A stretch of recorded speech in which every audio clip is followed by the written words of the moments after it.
영국의 어떤 큰 회사에서 신문에 대대적인 큰 광고를 냈습니다.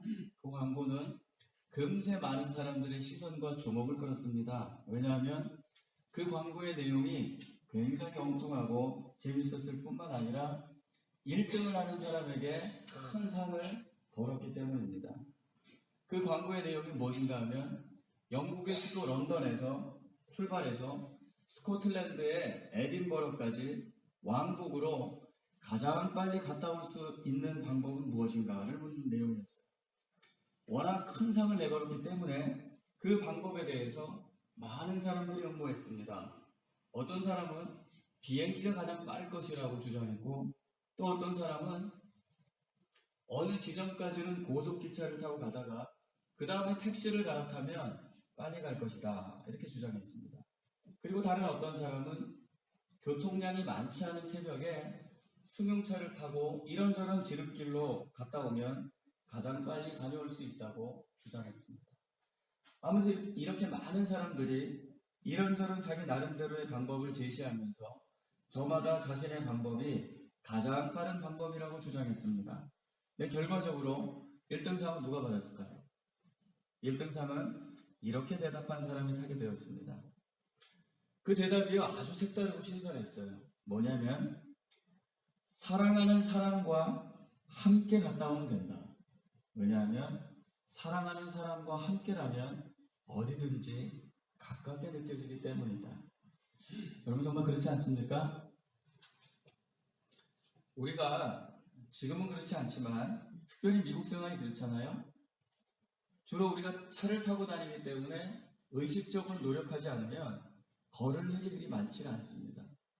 근데 한국에서 보냈던 우리 지나간 과거 시절, 그 어린 시절을 회상해 보면요, 걷기에 꽤 먼 거리들을 사랑하는 친구들과 함께 절대로 멀게 느끼지 않고 룰루랄라 신나게 걸어 다녔던 경험이 있습니다. 그쵸? 또 그 청년 시절에 뜨겁게 우리가 연애하고 사랑하던 그 시절에 그 사랑하던 연인과 그때 그 연인이 지금 옆에 앉아있는 남편과 아내라고 해야 되겠죠? 예, 그렇다고 해주세요. 안 그러면 큰일 납니다. 곤란해집니다. 그때는요, 그 사랑하는 연인들과 함께 손을 잡고 시간 가는 줄도 모르고 다리 아픈 줄도 모르고 오랫동안 여기저기를 걸어 다녔던 그 경험이 있습니다. 데이트를 그렇게 우리가 했단 말이에요. 여러분 그 시절에 다리 아프셨던 분, 못 견디게 지루하셨던 분 계시면 한번 손 들어보세요. 손 드시면 안 되죠. 목사가 이런 질문을 했는데 여기에는 안 계시지만 좋으시다가 갑자기 손 드시면 그 순간 가정의 평화가 다 깨집니다.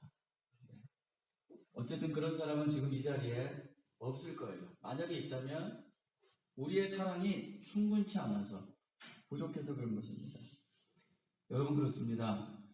사랑하는 사람이 우리와 함께 할 때 그때 우리는 우리가 걷고 있는 그 인생의 길이 아무리 힘들고 멀고 고통스럽다 할지라도 그래도 그 사랑하는 사람들로 인하여서 그 인생을 포기하지 않고 함께 이 길을 걸어갈 수 있는 거예요. 이것이 바로 함께 해주는 사랑의 위력입니다. 정말로 서로 사랑하는 미국의 한 부부가 있었어요. 근데 안타깝게도 아내의 시력이 너무 나빠져서 어느 날 눈 수술을 받게 되었습니다. 근데 불행하게도 그만 그 수술이 잘못된 거예요. 그래서 그 아내는 거의 실명을 하고 말았습니다. 당연히 아내는 너무나 낙심하고 실망한 나머지 얼마나 힘들었겠어요. 근데 다행히도 남편이 헌신적인 사랑과 도움과 격려를 주었습니다. 그래서 오래지 않아서 다시 그 예전의 정상적인 생활로 돌아갈 수 있게 되었어요. 그 후 남편은 매일같이 아내를 직장까지 데려다주고 아내가 직장 생활을 끝나면 다시 아내를 데리고 오고 그런 일을 반복했습니다. 그러던 어느 날 갑자기 남편이 아내에게 이렇게 말했습니다. 여보, 앞으로는 나 대신에 잘 훈련된 맹인 안내견을 사서 그 안내견과 함께 혼자 출퇴근하는 연습을 한번 해보면 어떻겠소? 이렇게 얘기했어요. 남편의 이 말에 아내가 그 남편의 말이 맞잖아요. 동의는 하지만 그 말이 너무 서운한 거예요. 심지어 배신감까지 드는 거예요. 그리고 그날로 잘 훈련된 맹인 안내견을 알아봤습니다. 그리고 집으로 데리고 와서 이를 악물고 남편의 도움 없이 홀로 다니는 훈련을 열심히 했습니다.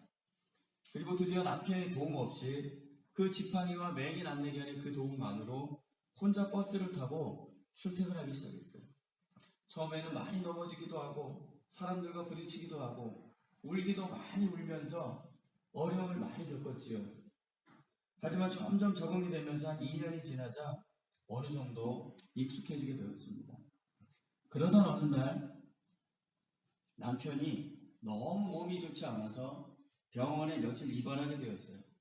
그래서 그 아내가 남편의 병원에 잠시 들렸다가 자신의 직장으로 가기 위해서 매일마다 타는 그 버스를 탄 거예요.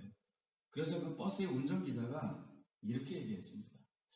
며칠 동안 당신의 남편이 보이지 않는군요. 내 생각엔 부인은 참 복도 많고 남편의 사랑을 많이 받는 것 같소. 부인이 아셨는지 모르겠지만 그동안 남편이 하루도 빠짐없이 버스에서 부인과 함께 앉아 있어주고 부인이 직장의 건물에 들어가는 그 순간까지 다 지켜보다가 등 뒤에서 몰래 손을 다 흔들어주고 떠났답니다. 부인의 남편이 부인의 눈에는 보이지 않았겠지만 늘 곁에서 부인을 지켜보면서 부인과 함께 해주었답니다. 이 말을 들은 아내가 감동을 받아가지고 울음을 터뜨리고 말았습니다. 그렇습니다, 여러분. 실명을 한 아내의 눈에는 보이지 않았지만 그 남편이 항상 말없이 그 아내의 근처에서 아내를 지켜보면서 아내를 도와주고 아내와 함께 해줬던 것처럼 우리 주님도 항상 우리와 함께 하시는 것을 다시 한번 기억하시기 바랍니다. 그 남편이 그 아내의 곁에서 그 아내를 도왔음에도 그 아내는 그 남편을 볼 수 없었어요. 왜냐하면 실명되었기 때문입니다. 여러분, 우리도 마찬가지입니다. 주님을 볼 수 있는 우리의 영적인 눈, 믿음의 눈이 실명되면 하나님이 우리를 불꽃 같은 눈동자로 보고 계셔도 우리와 함께하고 계셔도 우리가 우리의 주님의 얼굴을 영적으로 볼 수가 없는 거예요. 그래서 우리는 종종 내 인생이 내 뜻과 내 기대와 내 바램대로 되지 않는다고 해서 주님이 나와 함께하지 않는다고 주님이 나를 돕지 않으신다고 불평하고 두려워하고 원망할 때가 많습니다. 그러나 아니죠. 아닙니다. 오늘 우리가 다시 한번 믿음 안에서 깨달아야 될 것이 무엇이냐면 당장 우리의 눈에 보여지는 것이 없고 느껴지는 것이 없고 심지어 기도해도 금방 아무런 상황의 변화가 없다 할지라도 오늘 우리 주님은 어디 계세요? 항상 우리와 함께 계시고 우리를 불꽃 같은 눈동자로 지켜보시고 우리를 위해 새 일을 행하시는 분인 줄로 믿습니다. 여러분, 그것을 우리가 어떻게 합니까? 그것을 우리가 어떻게 믿습니까? 하나님의 말씀을 통해서 믿는 거예요. 하나님의 말씀인 성경이 오늘 뭐라고 말씀하고 계십니까? 오늘 우리가 방금 함께 읽었던 본문 말씀, 짧지만 아주 유명한 말씀, 마태복음 1장 23절을요 우리가 다시 한번 같이 읽었으면 좋겠습니다. 마태복음 1장 23절 주보를 보시면서 한 번 더 읽어보도록 하겠습니다. 시작.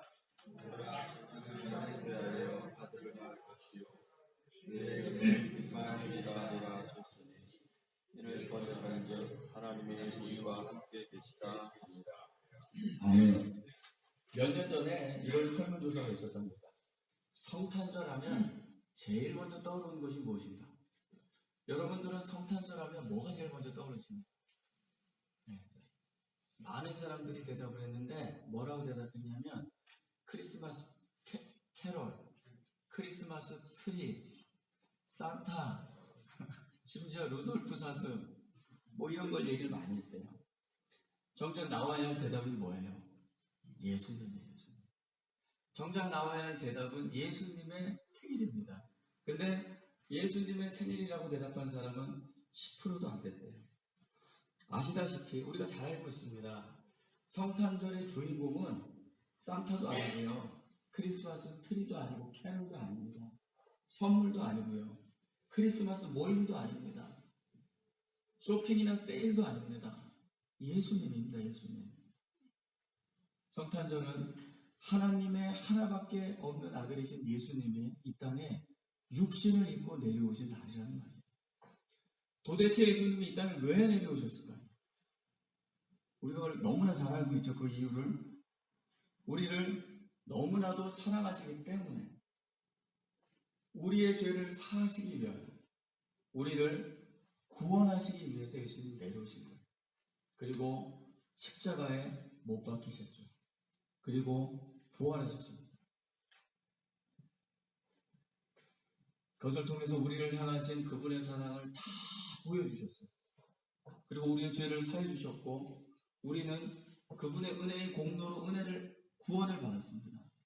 자, 그럼 예수님이 이제 하신 일 다 마치시고 그걸로 다 끝인가요? 아니지요. 예수님 지금 어디 계세요? 주님의 영으로 성령으로 우리와 함께 하시고 물론 하나님 보좌 우편에서 우리를 위해서 기도하고 계시지만 성령으로 우리와 함께하고 계시는 거예요. 오늘 우리가 두 번 반복해서 읽은 마태복음 1장 23절에 의하면 예수님은 임마누엘, 즉 우리와 함께하시기 위해서 이 땅에 오셨습니다. 우리가 읽은 이 본문의 말씀은요, 구약의 선지자 이사야의 예언의 말씀인 이사야 7장 14절의 말씀을 마태가 인용한 것입니다. 제가 다시 한번 오늘 본문에 인용된 이사야 7장 14절 말씀을 읽어드리도록 하겠습니다.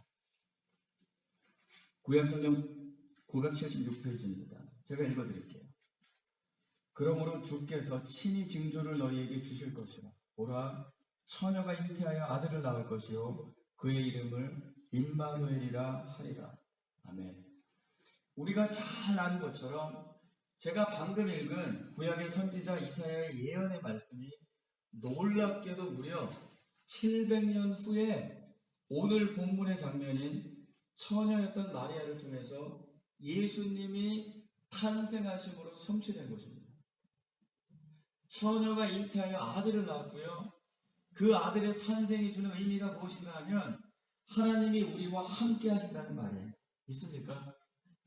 그렇다면 하나님이 우리와 함께 계신다는 이 임마누엘의 메시지를 예언한 이사야 선지자는 과연 어떤 상황에서 이런 예언을 했을까요?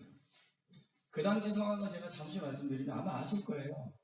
이 말씀은 이사야 선지자가 남유다의 아하스 왕에게 하나님이 함께 하시니 두려워하지 말고 오직 하나님을 의지하십시오 라고 말하는 장면입니다. 어떤 상황에서 이사야 선지자가 유다의 아하스 왕에게 이런 말을 했는가 하면요, 아하스 왕이 전쟁의 두려움과 공포로 인해서 죽을 것 같이 고통스러워하고 있는 상황에서 이 말을 했습니다. 왜 그런가 하면 그때 이제 국제정세가 이랬어요. 동쪽에서 아수르라는 신흥 국가가 갑자기 일어나서 강대국이 된 것입니다. 요즘 말로 대세가 된 거예요. 아수르가. 그것에 이제 위협을 느낀 주변에 북이스라엘과 아람이 서로 이제 동맹을 맺고 그 아수르를 치려고 연합을 한 거예요. 그리고 이제 남유다의 아하스 왕에게도 함께 할 것을 제의했습니다. 근데 이 남유다의 아하스 왕이 그들의 제의를 거절하고 어떻게 했냐면 아수르 편에 서서 아수르와 동맹을 맺은 거예요. 그래서 그것에 열을 받은 북이스라엘의 왕과 아람 왕이 이제 남유다를 침공한 거예요. 공격을 해서 하루 동안에 12명이 아니라 12만 명의 용사가 죽고 20만 명이 포로로 잡혔습니다. 근데 예루살렘 성만은 함락하지 못했어요.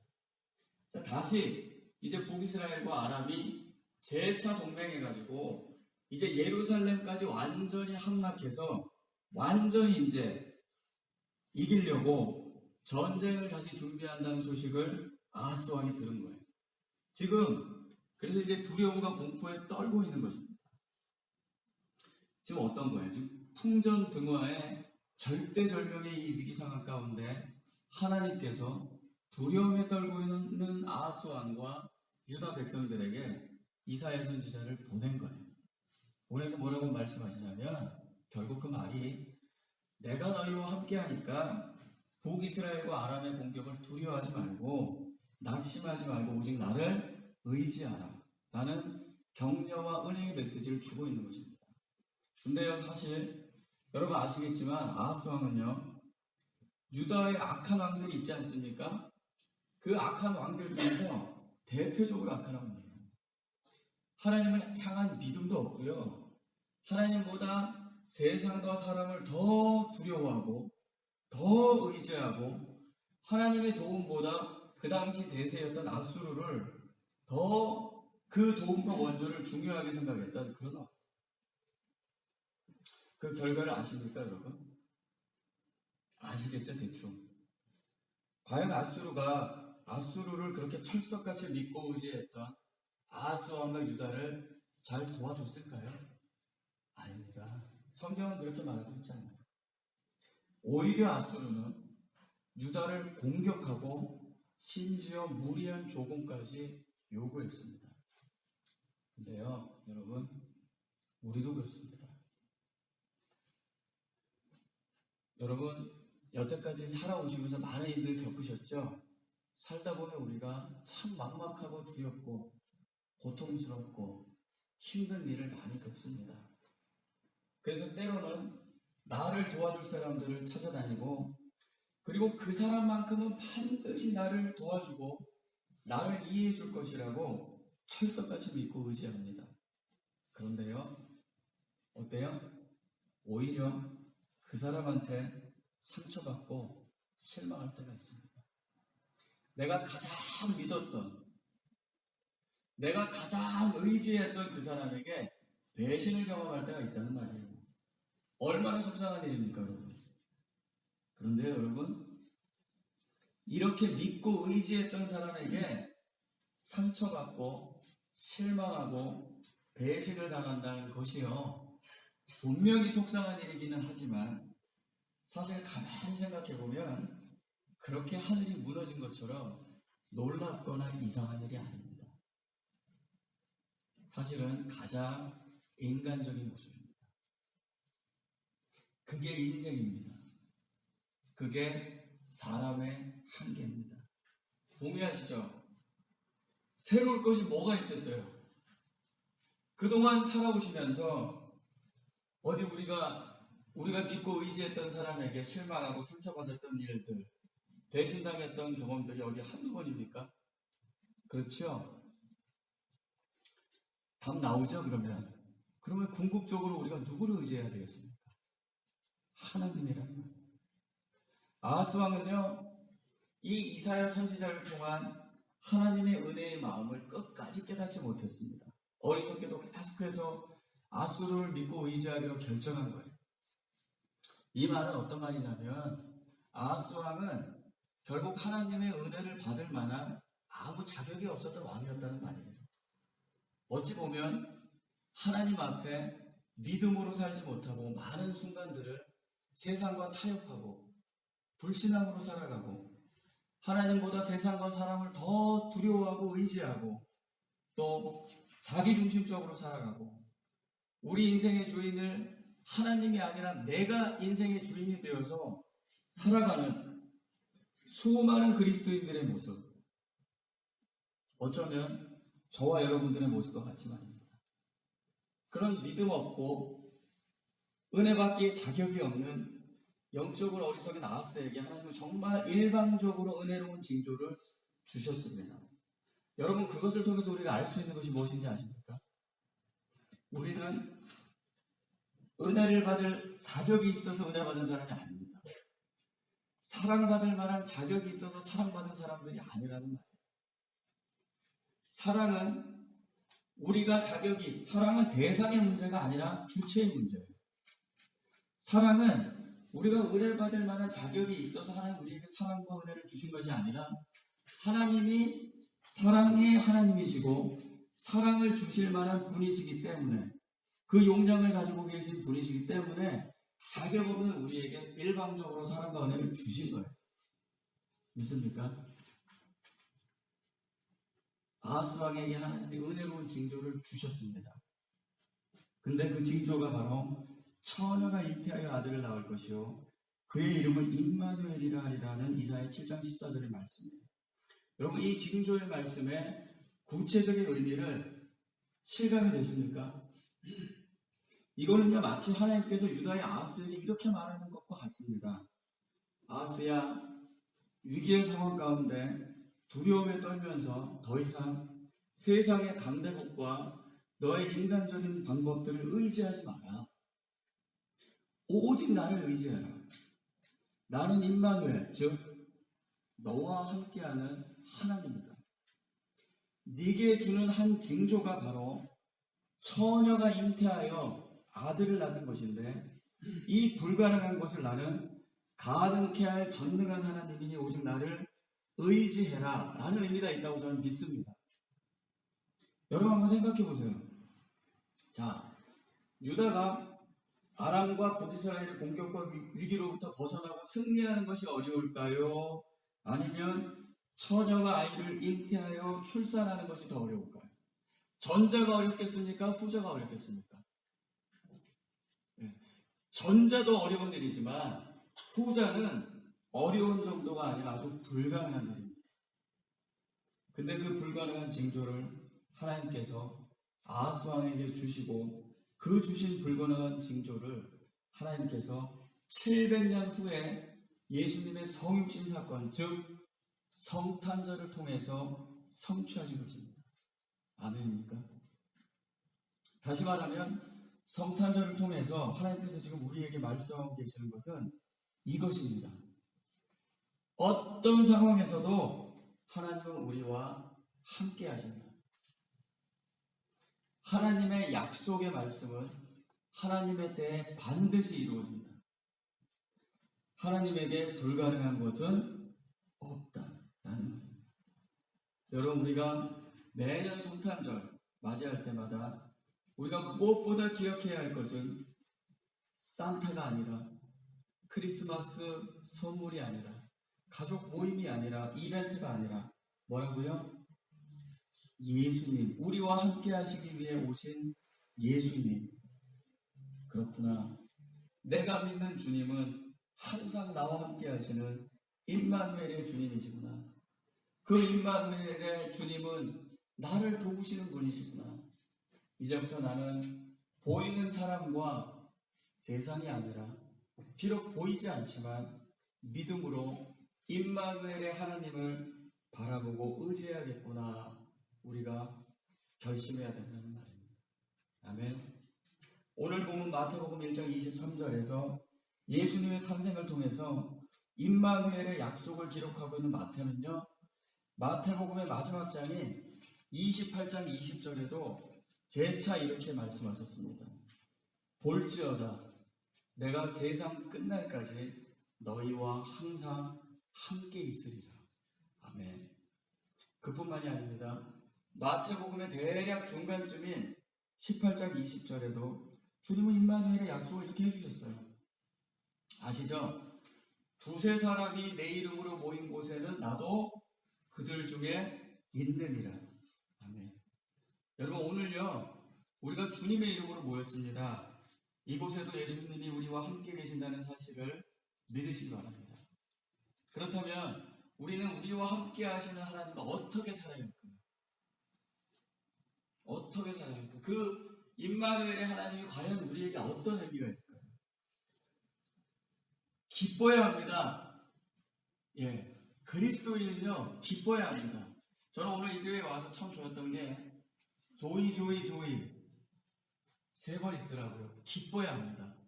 왜? 주님이 우리와 함께 하시기 때문에. 제가 좋아하는 기쁨에 관한 정의가 있습니다. 기쁨은 무엇이냐면 누군가가 나와 함께함을 즐거워하는 관계적인 경험이 기쁨이에요. 자, 이 말을 풀어서 설명하면 우리가 기쁨을 어디서 느끼냐면 누군가가 나와 함께 하는데 기쁜 거예요. 우리가 함께 있는 게 기쁜 거예요. 같이 있고 싶은 거예요. 가족이면 가족, 교우면 교우, 함께 있고 싶은 게 기쁘면 거기서 기쁨이 나오는 거예요. 그 관계적인 경험이. 우리와 누가 제일 같이 함께 하고 싶어 하실까요? 하나님. 하나님이 누구보다도 우리와 함께 하기를 원하십니다. 그래서 스바냐 3장 17절을 보시면 하나님 그렇게 얘기하고 있어요. 하나님이 우리를 보시면서 사랑스러워서 기뻐 어쩔 줄 몰라 하십니다. 우리 안에 하나님의 사랑이 있고 하나님이 나를 사랑하신다는 관계적인 경험이 있는 사람은 마음이 기뻐질 수밖에 없습니다.